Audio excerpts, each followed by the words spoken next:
សួស្តីទាំងអស់គ្នាសូមស្វាគមន៍មកកាន់ Channel រំចុងកុំភ្លេចចុច Like Subscribe ផងណាថ្ងៃនេះ Admin យករឿងថ្មីមកសម្រាយទៀតហើយបាទដំណើរជីវិតចុងភៅជីយ៉ុងការប្រកួតក្នុងវាំងនិងអាចកំបាំងស្នេហារឿងនេះគឺជាសាច់រឿងសង្ខេបពីភាពយន្តភាគបុរាណរបស់កូរ៉េដែលផ្ដោតសំខាន់លើជីវិតរបស់ចុងភៅវ័យក្មេងម្នាក់ឈ្មោះជីយ៉ុងគាត់ត្រូវបានគេស្គាល់ថាជាមនុស្សមានទេពកោសល្យប៉ុន្តែជារឿយៗត្រូវប្រឈមមុខនឹងឧបសគ្គពីសំណាក់អ្នកដែលមានអំណាចនៅក្នុងរាជវាំងព្រឹត្តិការណ៍ចាប់ផ្ដើមជាមួយនឹងការប្រកួតធ្វើម្ហូបដ៏តានតឹងមួយនៅក្នុងផ្ទះបាយរាជវាំងគោលបំណងនៃការប្រកួតនេះគឺដើម្បីរៀបចំម្ហូបដ៏ល្អឥតប្រឆាំមួយថ្វាយព្រះរាជាដែលក្នុងរឿងនេះត្រូវបាយគេហៅថា Dafa ជីយ៉ុងដឹងថាការប្រកួតនេះមិនមែនជាការងាយស្រួលនោះទេព្រោះចុងភៅជើងចាស់ដទៃទៀតមានបទពិសោធន៍ច្រើនជាងនិងធនធានខ្ទោកខ្លួនរបស់គាត់មានការកំណត់គាត់ថែមទាំងបានដឹងថាសណ្ដែកសៀងដែលនៅសល់សម្រាប់ធ្វើតៅហ៊ូគឺមានតែកាកសណ្ដែកប៉ុណ្ណោះដែលធ្វើឲ្យគាត់មានការព្រួយបារម្ភយ៉ាងខ្លាំងដោយមើលឃើញសម្ពាធនឹងការលំបាកជីយ៉ុងបានចាប់ផ្ដើមស្វែងរកដំណោះស្រាយគាត់បានចាប់អារម្មណ៍ទៅលើស្ពៃខ្មៅ spinach ដែលមានក្នុងផ្ទះបាយគាត់នឹកឃើញរឿងរ៉ាវរបស់ព្រះរាជាដែលពេលខ្លះមានអាការៈស្ទើរដួលរលំហើយក៏សង្ស័យថាព្រះរាជាអាចមានបញ្ហាសុខភាពឬខ្វះឈាមក្រោយមកដោយមានជំនួយពីអ្នកខ្លំមើលផ្ទៃខ្មងជីយ៉ុងក៏បានដឹងពីអាចកំបាំងសំខាន់មួយទៀតនោះគឺស៊ុបដំរីគឺជាអាហារចុងក្រោយដែលព្រះមាតារបស់ព្រះរាជាធ្លាប់ធ្វើថ្វាយទ្រង់ពិសារសជាតិដ៏ស្រស់ស្រាយនិងឈ្ងុយឆ្ងាញ់នោះបានក្លាយទៅជាអនុស្សាវរីយ៍ចាក់ដោតខនប្រតិយរបស់ព្រះរាជា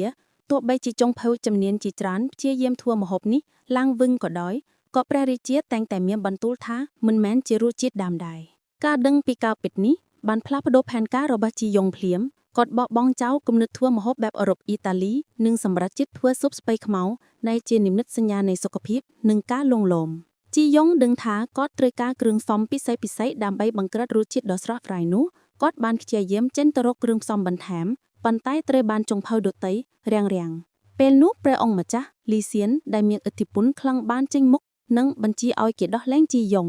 លីសៀនបានដាក់លក្ខខណ្ឌដ៏សាហាវមាត់ថា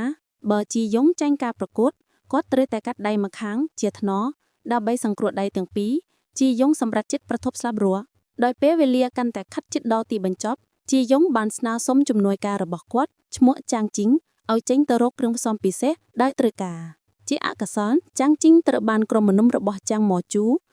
ដែលជាសត្រូវរបស់ជីយ៉ុងរុញទម្លាក់ចន្ទើនិងព្យាយាមសម្លាប់គាត់ដើម្បីរាំងជីយ៉ុងតែសំណាងល្អចាងជីងត្រូវបានកងជីជួយសង្គ្រោះទាន់ពេលអ្វីត្បិតរងរបួសក្បាលហូរឈាមក៏ដោយចាងជីងបានរត់យកគ្រឿងផ្សំមុខដល់កន្លែងប្រកួតទាន់ពេលជីយ៉ុងបានយកគ្រឿងផ្សំទាំងអស់ទៅចាក់ចូលទៅក្នុងស៊ុបស្ពៃខ្មៅដែលកំពុងពុះរបស់គាត់បន្ទាប់ពីមុខម្ហូបរបស់ចុងភៅ2នាក់ទៀតនំប៉ៅត្រីនិងស៊ុបពំពុះបានត្រូវបានដាក់តាំងបង្ហាញនិងពន្យល់ពីអត្ថន័យនៃសេចក្តីកតញ្ញូនិងសាមគ្គីភាពរួចហើយមុខម្ហូបចុងក្រោយគឺស៊ុបស្ពៃខ្មៅរបស់ជីយ៉ុងក៏បានយកមកថ្វាយព្រះរាជានៅពេលមន្ត្រីនិងអ្នកនៅក្នុងវាំងបានភ្លក់រសជាតិស៊ុបនោះពួកគេទាំងអស់គ្នាមានការភ្ញាក់ផ្អើលយ៉ាងខ្លាំងព្រះរាជា Dafa បានពិសាស៊ុបនោះយ៉ាងឆ្ងាញ់ពិសាហើយហាក់ដូចជានឹកឃើញអនុស្សាវរីយ៍ដ៏ជ្រាលជ្រៅមួយព្រះរាជាបានសួរជីយ៉ុងពីអាចកំបាំងនៃរសជាតិដ៏ទន់ល្មើយនិងស្រស់ស្រាយនេះជីយ៉ុងបានបញ្យល់ពីការផ្សំឬបន្លែជាមួយនឹងទឹកស៊ុបដំរីតុងចាំង